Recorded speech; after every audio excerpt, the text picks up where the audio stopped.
আমি জীবনে আর যা সাজি আমি আর কোনোদিন অ্যাডলফ খান সাজবো না, কারণ অ্যাডলফ খান। আসসালামু আলাইকুম। আশা করি সবার মনুষ্যত্ব মানে মানবিক মূল্যবোধ হারিয়ে গেছে।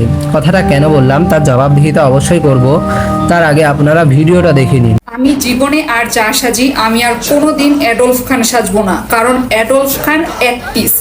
উনি যে গেট আপগুলো নেয় এটা আসলে না সাজলে কখনোই আপনি বুঝতে পারবেন না যে ওনার গেট আপ নেওয়া কতটা টাফ। ওনার যে ডিজাইনার শার্ট আমি যদিও পারিনি, বাট আমি চেষ্টা করেছি, এটা মেক করতে আমার ঘাম ঝরে গেছে।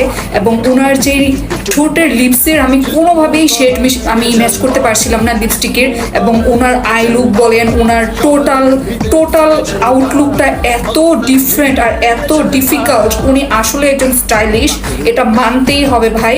আপনারা কখনো ওনাকে নিয়ে ফান উড়াবেন না, কারণ মাইকেল জ্যাকসন ছিলেন একজন আলাদা করার মতো ব্যক্তি এবং উনিও একজন যে আলাদা করার মতো ব্যক্তি, এটা আমি ওনার গেট আপ নিতে গিয়ে হাড়ে টের পেয়েছি। এই যে এতগুলো অর্নামেন্টস এগুলো সেট করতেও আমি মানে আর কোনো ফ্যাশন ডিজাইনাররা কিন্তু এত কিছু এরকম করে না। উনি আসলে অনেক স্পেশাল।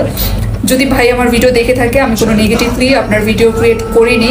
আমার খুব ভালো লেগেছে আপনার মানে আমাকেও কিন্তু অনেক সুন্দর লাগছে। অ্যাকচুয়ালি আমি নিজেকেই চিনতে পারছিলাম না, আমার অনেক ভালো লেগেছে। এবং আরেকটা ভুল ভাঙাতে চাই আমার ভিডিওর মাধ্যমে, আসলে ওনার ক্যাটাগরি আপনারা বলছেন সুদর্শন পুরুষ, এটা কিন্তু সুদর্শন পুরুষ ছিল না। বেস্ট বাংলাদেশের স্টাইলিশ কোরিওগ্রাফি ফ্যাশন ডিজাইনের উপর ছিল। আসলে আমরা বাঙালি, আমরা দেখি একটা আর আমরা বানিয়ে আরেকটা, সেটা ভাইরাল করে দেই। তো সবার পক্ষ থেকে ভাইয়াকে অনেক শুভকামনা। আশা করি এবার বুঝতে পারছেন হালকা পাতলা। আসলে আমাদের দেশের কয়েকটা বড় টিকটক ব্যবসায়ী আছে যারা মানুষের ভুল ধরে নিজের পেট চালায়, মানে টাকা ইনকাম করে। তাদের মধ্যে আমি কয়েকজনের নাম বলবো।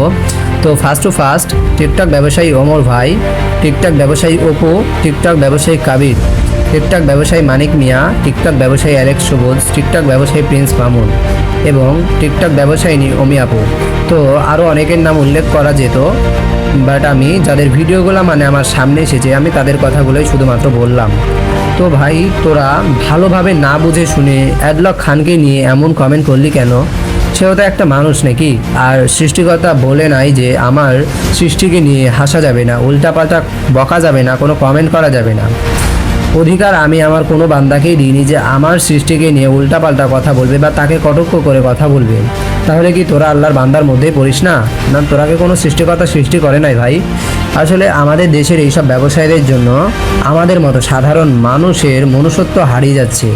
আমরা এদের কথা শুনে তাদের দেখানো পথে চলছি। যেমন শয়তানের প্রচারণায় পাপ কাজ হয় না, ঠিক তেমনি এইসব টিকটক ব্যবসায়ীদের প্রচারণায় সাধারণ মানুষ অনেক পাপ কাজ করছে। তাই আমাদের উচিত এইসব ব্যবসায়ীদের বিরুদ্ধে কঠোর থেকে কঠোরতম পদক্ষেপ গ্রহণ করা। এরা হলো বিলাইয়ের মতো, বুঝলি? এরা যে পাতে খাবে সেই পাতে শুধবে মানে মুদবে। মানে এসব ব্যবসায়ীরা TikTok, YouTube, Facebook and other platform এবং দেশ ও জাতির শত্রু। আর আমার কথাগুলো খারাপ লাগলে নিচে স্ক্রল করে চলে যাবে। আর আমি কোনো ব্যবসায়ী না, শখের সাথে মাঝে সাঝে একটা দুইটা ভিডিও বানাই, তাই ভিডিওটা এমনভাবে করেছি কথাগুলো শুধুমাত্র যাতে তুলে ধরতে পারি সেজন্য। তো অ্যাডলফ খান ভাই সবার পক্ষ থেকে জানাই সরি। কমেন্টে বলবেন অবশ্যই মাফ করেছেন কিনা। তো শেষে আমি একটা কথা বলতে চাই যে ওমর ভাই, আমিও আপনার একটা বড় ফ্যান ছিলাম, বুঝছেন? তো আমি কিন্তু আপনার সব ভিডিওগুলো দেখবেন কমেন্ট করা আছে, অনেক ভিডিওতে আমার কমেন্ট আছে। তো সেটা বিষয় না, বিষয় হচ্ছে আমি একটা ফ্যান হিসেবে আপনার থেকে এক্সপেক্ট করিনি যে আপনি এমন ভুল কথা বলবেন আর একটা মানুষকে নিয়ে এমন কটাক্ষ করে কথা বলবেন। তো আপনি অনেক রোস্ট করেছেন অনেকজনকে নিয়ে, সেগুলো যুক্তিসম্মত ছিল, কিন্তু ভাই এটা আপনার ঠিক হয়নি। তো মনে কিছু নেন না, যেটা সত্যি মানে আর কি, এটাই বললাম। তো সবাই ভালো থাকবেন ভাই, আসসালামু আলাইকুম।